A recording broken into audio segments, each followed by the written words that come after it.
Dan itu berakibat ini nggak bisa dicas karena pelek aslinya meleot dan punya teman saya juga meleot. Jadi pelek kaleng bawaannya itu gampang meleot. Apa namanya, bebannya itu over, dia akan cepat panas, terus dia akan berhenti sendiri ya kalau untuk naik itu. Oke guys, balik lagi bersama Botres 57. Jadi hari ini kita akan membahas apa? Nggak tahu lah. Kita jadi bahas sih. Habis makan di ayam mati rasanya jadi kesayangan. cobain dong. Nah jadi kemarin tuh temen gua baru habis beli mobil listrik. Goks. Gila, tapi mobil listrik sekarang udah murah nyoh. Yang 3 huruf itulah. Ya, yang ya ABC ya kan. ya. Jadi mobil listrik itu Produk Asia kan. Produk Asia, betul. Tapi rata-rata mobil listrik di kita juga produk Asia. Mobil listrik yang paling pertama datang ke Indo juga yang baru ada tuh juga. Tapi beda merek nih. Cina juga ya, beda merek juga ya. Teman lu beli beda merek. Ya. Terus Nah udah, otomatis gue jadi lumayan tertarik dong ya kan. Namanya temen kan, lihat menarik kayaknya menarik juga nih buat beli mobil listrik. sedan. Iya, entah sedan, entah yang 7 Yang teman seater. lu beli. Iya sedan, keren kan tuh kayak mobil sport gitu. Wow, Gede. keren. Nah, pas mereka beli itu apa namanya? Pas dia beli itu kan, gue juga atau sih pengen beli, gue searching juga kan. Dan ternyata mobil listrik sekarang rata-rata yang bagus-bagus itu sekitar 300 jutaan lah lu bisa dapet. Ya lu budgetin 400 lah. Ada yang 3,5, ada yang 389 gitu-gitu. Nah yang 3 huruf itu juga ada yang segituan. Iya. Yang merek terkenal di dunia itu juga ada yang segituan sekarang. 300-an. Makanya kan, wah gue tertarik nih. Apa gue jual mobil gue aja ya dua-duanya, langsung gue ganti mobil listrik ya. Nah, cuma setelah pencarian gua makin mendalami,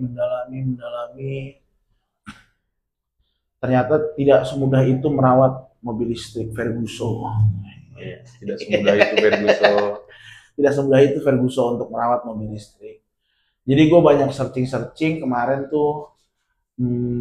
Adalah yang merek yang baru pertama kali masuk Indonesia itu, dia memang kan katanya warantinya seumur hidup ya. Apanya? Waranti baterai kali Baterai. ya atau apa ya? Baterai. Nah karena gue belum punya jadi gue nggak terlalu tahu dah. Kalau nggak salah baterainya seumur hidup. Nah tapi waranti itu cuman untuk pemilik pertama. Pas lu pindah tangankan mobil itu, pemilik kedua lu jadi yang pemilik kedua ini tidak mendapatkan waranti baterai itu lagi. Gitu. Makanya hari ini kalau lu lihat mobil listrik second itu harganya jatuh banget. Karena warantinya udah nggak dapet. Tapi dan kan mengganti baterainya seharga dengan mobilnya. Nah jadinya kan, wah ini sih untuk kaum mendang-mending ya Nggak masuk nih. Nggak masuk lah. Pertama lu beli udah pasti lu pakai seumur hidup. Kalau lu jual harganya hancur gitu. Jadi kayak serba salah dong ya. Nah, serba salah, Pak. Si pembeli mobil listrik serba salah. Lu beli mobil itu, semua benefit privilege-nya lu dapat selama lu pegang mobil itu. Nah, kalau lu jual, ya kan? Harga akan jatuh. Kenapa? Karena peminatnya berkurang, peminatnya hampir nggak ada. Kenapa? Peminatnya ada, cuman peminatnya takut mengganti baterainya. Ya kan makanya, jadi nilainya turun karena nggak ada peminat. Betul. betul. Iya. Kenapa nilainya turun nggak ada peminat? Nggak ada peminatnya karena warantinya hilang. Kan gitu. Betul. Jadi orang nggak mau beli, ngapain gue beli mobil yang nggak ada garansi yang sebenarnya gue mendingan bisa beli yang baru sekalian. Betul. Tapi ya gitu, beli baru, gue harus pegang seumur hidup. Itu dia. Kalau ini kita pakai POV-nya kaum mendang-mending ya. Ya sekali lagi nih. Kaum mendang-mending nih, bukan POV kaum yang tinggal beli. Itu mah. Nggak usah beli 5 mobil listrik juga nggak ngaruh itu. Ini kan yang BMW listrik ya kan. Sekalian. Iya benar. Tetap aja lu kalau ganti baterainya, nggak bisa. Kan yang nggak mending nih, Oh, yang iya, tinggal iya, beli, iya. Oh, iya, yang dengan BMW listrik. Benar, langsung BMW listrik tapi langsung ya, jadi nggak usah yang caur-caur yang merek-merek Asia lah. Iya, kalau nggak mending dengan BMW listrik sekali. Iya, iya. Jelas. Benar. Udah BMW listrik lagi. Iya, benar. Nah, sama satu lagi, kemarin gue sempat lihat ada trouble juga, jadi yang garansi itu kan baterainya doang. Jadi yang paling sering di mobil listrik itu ada banyak yang rusak merek-merek tertentu ya. Rusak itu di kalau di HP itu istilahnya ini, Bang. Ini kan handphone ya. IC. Di ininya nih, colokan ininya nih. Oh, Jadi dia pas mau ngecas kagak bisa ngecas. power plug-nya. Power plug-nya, tapi bukan di listrik yang ininya ya. Iya. Di dalam Iya, ininya nih, yang buat ngecas ya. Zaman dulu yang Android tuh oblak-oblak. Nah, oblak-oblak itu kan. Iya. Nah, sekarang ada masalahnya di situ, Bang. Nah, itu lu tahu gantinya berapa? Oh. 15 juta. Slotnya doang deh, power slot ya. Power slot bukan baterainya ini ya. Iya. Yang buat dudukan masuk. Dudukan masuk handphone kayak gini, kalau handphone kan ya udah murah lah sekarang kalau lu ganti dudukannya. Colokan adaptor lah. Dan itu sering katanya, sering rusak di situ. Oh. Ada bukan sering ya, gue pas sekarang gue mendalami ya, gue searching, banyak yang rusak di situ dalam hati gue. Waduh, kacau ini. Jadi masalah umum yang sering terjadi. Nah, kan ngeri. Jadi lu waranti seumur hidup, tapi begitu ada yang rusak, lu Gila. menggantinya tuh nggak murah. Spare partnya nggak murah. Iya, bukan kayak handphone yang 300.000 lu bisa ganti, 150.000 copotan yang bisa lu ganti. Makanya mungkin salah satu faktor yang mobil listrik yang imut cute itu Nah, keluarnya mahal pas harga secondnya sekarang sangat, dan harga barunya pun turun kan? iya, Mungkin karena itu kali ya. iya. Karena faktor-faktor after sales-nya itu yang bermasalah. Nah, after sales itu memang hari ini mungkin mereka masih trial and error ya. Jadi itu yang agak menakutkan jadinya pada akhirnya untuk kaum menang mending. Iya. Akhirnya itu menjadi sebuah momok yang menakutkan gitu. Karena kan kalau lu nggak bisa ngecas, lu mau pakai apaan? Nggak mungkin kan kayak gitu.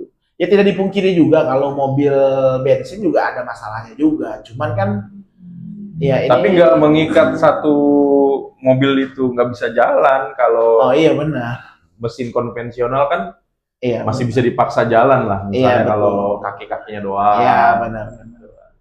Kalau ini kaki-kaki nggak bermasalah, apapun nggak bermasalah, tapi nggak bisa dicas, lu kan nggak jalan tuh. Lu ganti bensin nggak bisa. Iya makanya nggak bisa Pak. Didorong. Itu dia. Iya benar.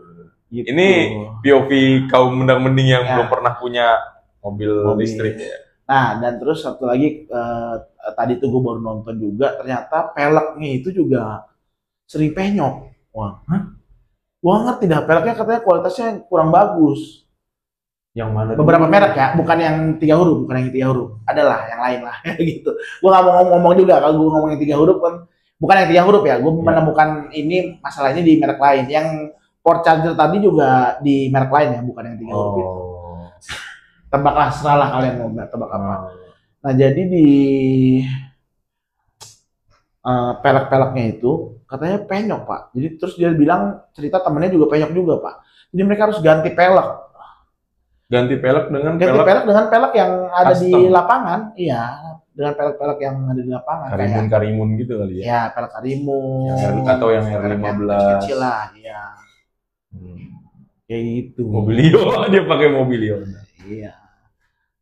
Kayak gitulah. Jadi build quality-nya ternyata tidak sebagus itu.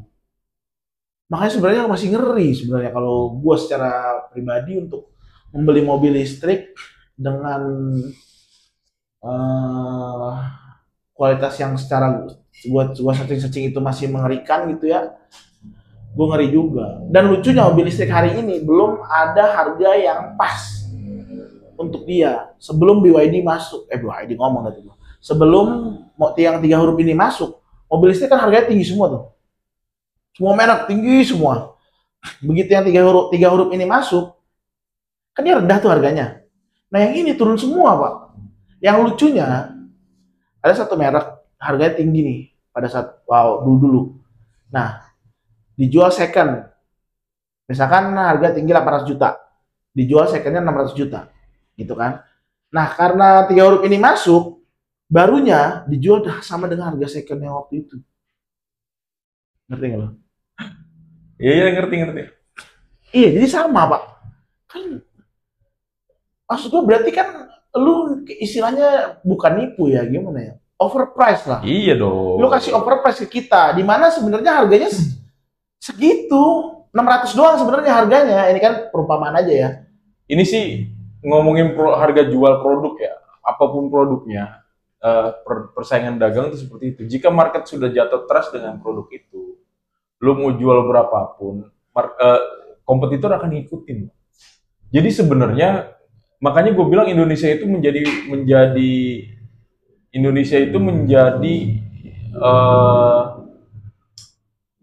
kita tuh dijajah secara ekonomi sama produk-produk yang memang sudah terlanjur trust kitanya sama mereka.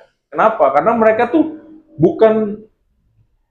yang gue tahu nih, menurut yang gue tahu, gue pernah ada di posisi yang pernah melihat mereka itu masang harga bukan mengukur dari komponen, fitur dan lain-lain. Itu nomor 2-nya, Pak, mengukur harganya.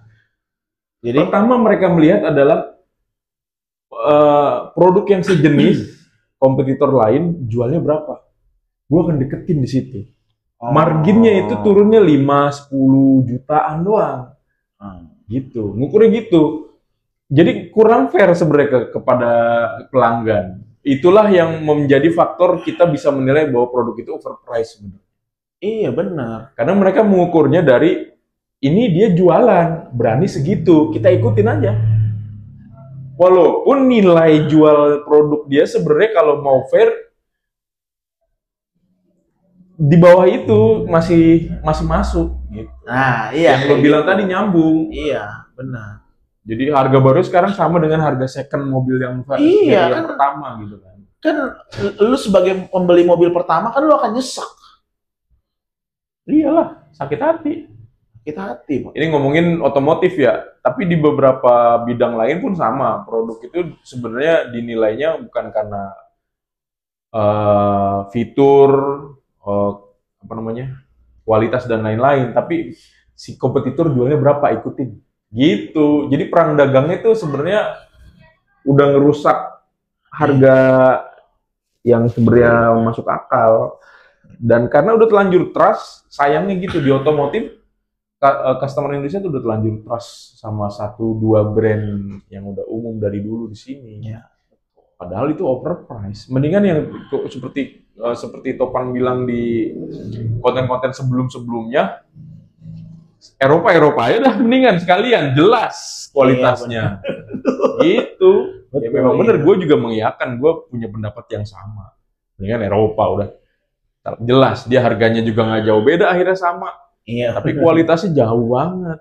Kualitas jauh, betul. Gitu. Betul. Ya, gitu. Dan juga hari ini banyak juga masalah-masalah yang pembeli, jadi mereka beli mobil listrik tapi kaumnya kaum mendang-mending ya.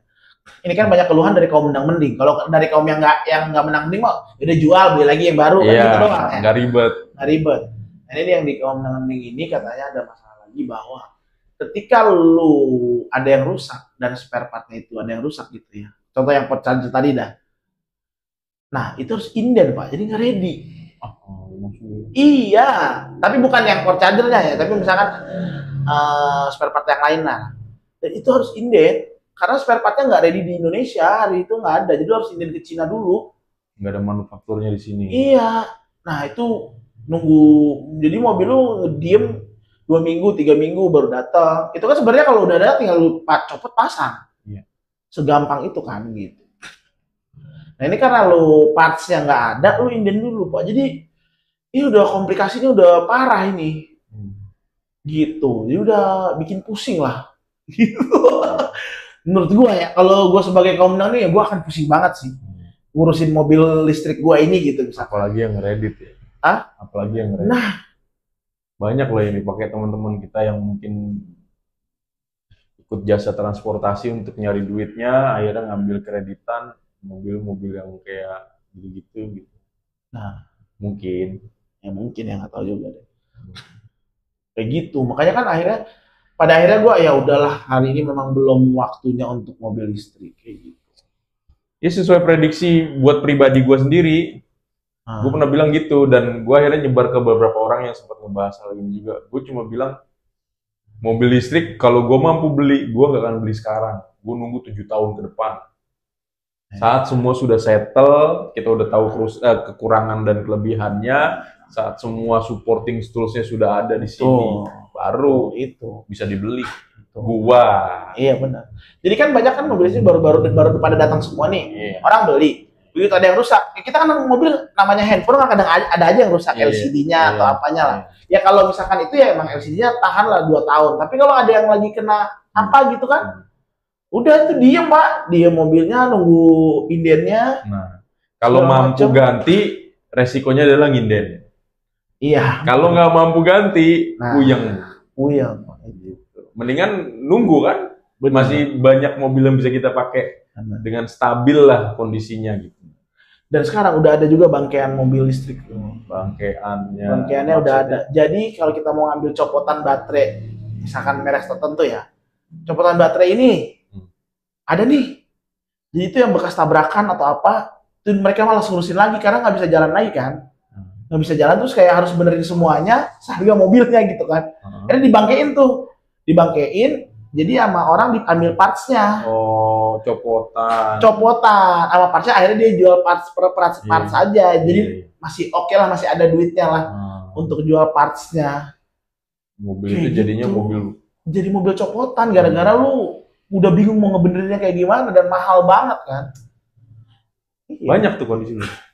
Ada katanya, udah ada. Karena kan gini deh, misalkan mobil lu baru set terus kena apa gitulah, trotoar mobil listrik ya kena trotoar kena apa, ada komponen dalamnya yang rusak, bukan bodi doang, ada bodi, baterai sama komponen dalam. Baterai kan kena juga tuh pasti, ada yang penyok. Nah itu kan lu udah bingung tuh, baterai gantinya ratusan juta ya kan, baru beneran ini beneran.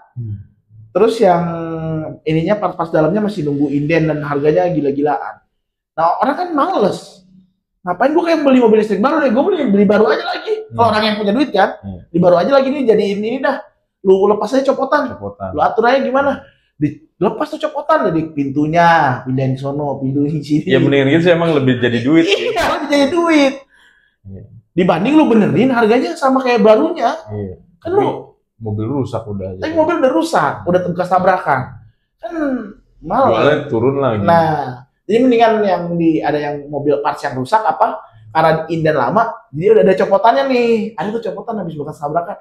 Oh yang mana yang masih bagus nih setirnya apa? Ini setirnya, oke, kita pasang misalnya setir kita udah nggak bagus atau shocknya. Kan bisa itu, shock kita udah jelek nih. Copotannya itu bang, kalau inden harganya segini, kalau lu copotan ini yang bekas kemarin nih ada nih, masih bagus nggak? Oh ya masih bagus nih, pasang gitu. Jadi udah, tapi ya gitulah. Makanya gue pas udah tahu itu segala macam, setelah mendalami ya gitu. Ini termasuk brand yang 3 huruf itu. 3 huruf itu gue belum nemuin sih masalahnya. Belum ada yang mengeluh, belum ada keluhan. Karena kan dia baru banget, mobil baru semua pak. Ya kan? Belum ada keluhan ini itu, yang sebelum-sebelumnya lah. Merek yang sebelum-sebelumnya dan merek yang udah kita kenal juga, maksudnya yang udah lama, merek yang mesin ini juga, bukan jualan listrik doang. Iya. Iya, merek yang bukan jualan listrik doang, dari Indonesia udah lama jualan mobil bensin. Nah, itu udah ada juga kan yang punya mobil listrik. Nah, merek-merek yang itulah yang gua akhirnya BYD yang 3 huruf itu kan udah baru banget. Itu gua belum menemukan di manapun ya. Maksudnya gua searching belum ada masalah sama sekali kayak gitu. Cuman akhirnya gua jadi takut karena melihat ya udah banyak masalah ya, maksudnya karena kita ini. Cuman ya awalnya gua pengen beli mobil listrik itu kan karena apa namanya, irit.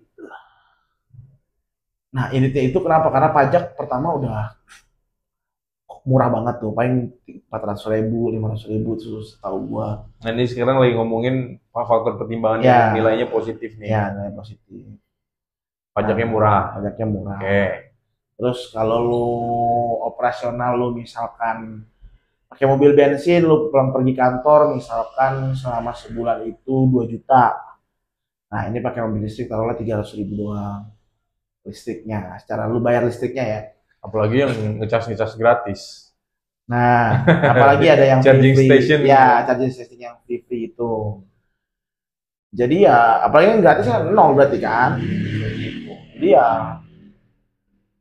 ya itulah gitu. Ya gue sempat mikirin kenapa gue waktu itu hampir pengen beli itu karena emisinya, maksudnya karena keiritan semuanya lah. Jadi gue nggak perlu beli bensin, gue nggak perlu ini itu. Tapi ternyata setelah gue teliti-teliti, nah itu nggak cocok banget buat lu pada yang baru punya mobil satu, baru mobil pertama dengan mobil cuma satu doang. Nah itu nggak cocok menurut gue karena kalau lu pakai keluar kota itu udah pusing pasti. Mobil satu maksudnya kan kemungkinan besar orang ngandelin keluarga lu, ngandelin mobil itu. Nah, keluarga lu ngandelin mobil itu doang. Iya. Itu resikonya terlalu lebih banyak dibanding mobil konvensional. Lu keluar kota puyeng, di luar kota kalau ada masalah spare part lu nggak ada. Nilainya mahal. Inden pula. Belum tentu mampu juga belinya. Kalau nggak bisa beli mobil nggak jalan. Itu dia. Bisa beli nginden. Tapi benar, positifnya pajak murah, biaya operasional sangat rendah, sangat rendah jika dibandingkan dengan konvensional. Betul. Non emisi. Kalau lu rawat bener-bener, lu ini ya, ya nggak akan ada masalah lah di mobil ya kan? Iya, enak sebenarnya. Jadi nggak buruk banget di mata kita tuh, nggak buruk banget. Cuma kan menjadi faktor pertimbangan, kita kan kaum mendang-mending ya. Nah, itu dia. Ini kaum mendang-mending menurut gua, saran gua ya nanti. Apalagi mobil baru pertama kali. Iya, itu nanti dulu lah. Udah yang corona. Ya kan. Sabar aja dulu. Soluna. Tabrak-tabrakin aja nggak apa-apa. Nanti yang Soluna, Pak. Soluna itu cuma 20-30 juta. Tapi lu spare part banyak, bensin irit. Lu mau cari copotan di mana ada, spare part yang palsu-palsu yang dari Cina-Cinanya juga ada, banyak Pak. Jadi ini yang budgetnya terbatas dan pengen baru punya mobil. Iya. Lu turun mesin Soluna paling cuma 2 juta. Daripada lu duit yang lu pegang cukup buat beli Soluna, tapi lu mau niatin buat DP mobil baru, ya kan harusnya nggak masalah. Ya. Tapi sangat bijak jika mempertimbangkan lebih dalam lagi. Betul. Apakah dalam proses cicilan kita akan baik-baik saja? Mobil baru setahun kita ternyata trouble ekonomi ya, nggak tahu kan namanya orang. Ini kan Soluna, DP yang buat mobil baru lu beliin Soluna 30 juta udah tuh mobil. Udah. Mau 15 tahun di parkiran itu mobil lu. Iya benar. Nggak ada yang rewel, nggak ada yang narik gitu. Iya benar. Itu mobil udah. Ya akhirnya kan ketemunya sama nanti mentoknya antara gengsi lo atau enggak. Betul, itu kebutuhan. Poinnya kebutuhan atau gengsi. Iya. Kalau gengsi ya Soluna enggak lah. Tapi kalau kebutuhan ini mobil yang sangat reliable banget menurut gua. Dan bener, kata salah satu dari teman kita saat ngobrol sama gua dulu, mobil pertama jangan yang bagus-bagus. Lo baru punya mobil, mendingan lu baru punya mobil budget seadanya ya, mendingan jalan yang bagus-bagus, beli mobil second aja gitu, karena kita secara pribadi harus menyesuaikan diri sebagai pengguna. Iya, bener nggak? Iya benar. Menyesuaikan diri sebagai pengguna apa maksudnya? Lu harus banyak belajar tentang mobil lu gitu, belajar mengendarai, belajar menguasai elemen-elemen yang ada. Gitu, belajar merawat gitu-gitu, itu banyak hal gitu sih.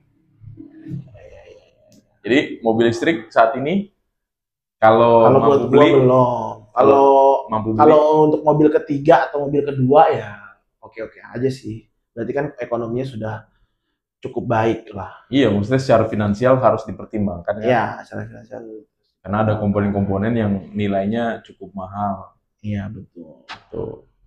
Dan untuk gua hari ini belum sih, kalau gua ya. Kalau lu gimana? Ya selain faktor ekonomi ya, dan ngerasa nggak ada kebutuhan untuk saat ini. Buat apaan juga ya? Ketiga, sama seperti bukan prinsip, sudut pandang gue bahwa taruhlah nunggu 7 tahun, 10 tahun setelah mobil listrik pertama ada di Indonesia. Udah settle semua. Spare partnya mungkin nanti lebih murah. Dan akan lebih murah pasti. Dan baterainya mungkin nanti juga lebih murah ya kan? Iya. Kan hari ini kan karena teknologi segala macam baterainya jadi mahal. Mungkin satu saat nanti baterainya bisa jadi sudah jatuh juga mah harganya. Kita ngukur dengan kekurangan kita nih. Kenapa baterainya mahal? Coba lu jawab. Ya karena ilmu mobil listrik itu hanya diketahui oleh orang-orang tertentu dan masih sedikit orang yang punya ilmu itu, makanya dia jadi nggak ada yang bisa untuk membuat baterai itu secara bengkel yang biasa gitu, dan belum ada ilmu untuk merepair baterai itu secara ilmunya. Nah kayak contoh misalkan mobil konvensional pada tahun 1980-an. Belum ada ilmunya kan. Nah, ketika hari ini bengkel pinggir jalan udah bisa benerin Soluna, ya kan? Jadi dia murah gitu, karena sudah mengerti caranya dan sudah mengetahui cara apa yang bisa di-repair. Ilmunya sudah tersebar lah. Nah, hari ini belum tersebar ini gitu. Oh, pendapat gue mau tahu nggak? Ya, apa? Monopoli pasar.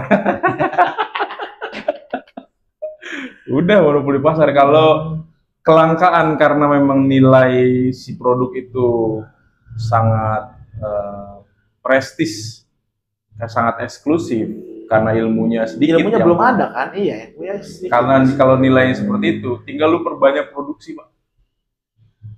Iya, bukan maksud gua ilmu-ilmu yang sampai di bengkel-bengkel pinggir jalan ini belum nyampe nih ilmu mobil listriknya. Iya tahu, makanya jadi mahal kan. Iya. Kalau si baterai itu diproduksi dengan massal, nilainya akan lebih murah. Oh iyalah. Ya. Iya. Karena ini monopoli pasar aja. Iya. Itu masih ditahan ya. Iya. Sekarang kan karena kelangkaan barang, ya kan. Iya. Terus eksklusif karena hanya punya produk itu sendiri aja udah, yang lain nggak bisa niru kan gitu maksudnya. Iya. Kalau diproduksi massal tetap akan lebih murah Pak nilainya. Iya dulu. Kalau diproduksi massal akan murah. Nah, itu satu. Kedua, karena memang kita sekali lagi sudah terbiasa dijajah secara ekonomi. Bukan gua ngomong negatif nih ya. Ini kita ngomongin fakta di lapangan aja di pasar. Kalau lu masih bisa ngejual harga mahal, ngapain lu jual murah? Iya.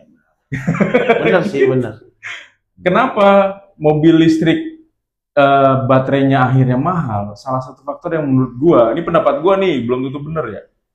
Karena nilai-nilai positif yang tadi kita sebutin tentang mobil listrik itu yang membuat orang si produsen dan orang-orang yang terkait itu berani nahan harga si baterai, Pak. Ya wajar lah, ini kita garansi seumur hidup loh baterai. Iya, ya kan. Terus lu juga setiap hari seumur hidup lu pakai, lu cuma ngeluarin duit berapa sih buat energinya, ya kan gitu. Nilai-nilai terus lu kan mobil listrik pajaknya murah. Terus non emisi aman buat lingkungan. Wajar lah.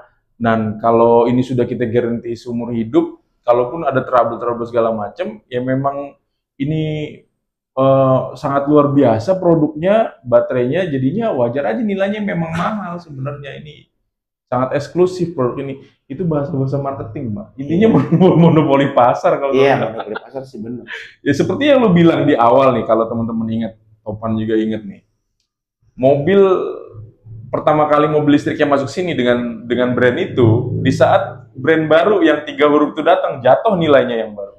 Yang lama. Yang lama. Iya. Bener kan jatuh? Iya, karena apa? Persesuaian harga kan? Iya, penyesuaian harga. Persaingan di pasar kan? Iya, berarti kan gak semahal itu sebenarnya. Iya, berarti kan gak mahal. Maksudnya mobil listrik itu sebenarnya gak mahal. Iya, sebenarnya gak mahal. Spare part-nya cuma dimahal-mahalin. Ya, tuh.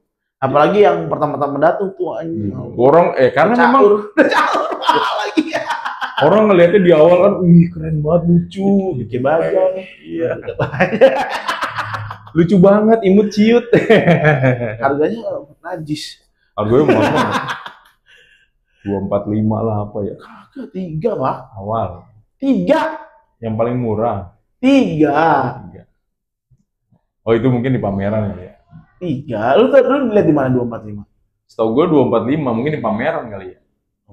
3 awal banget ya.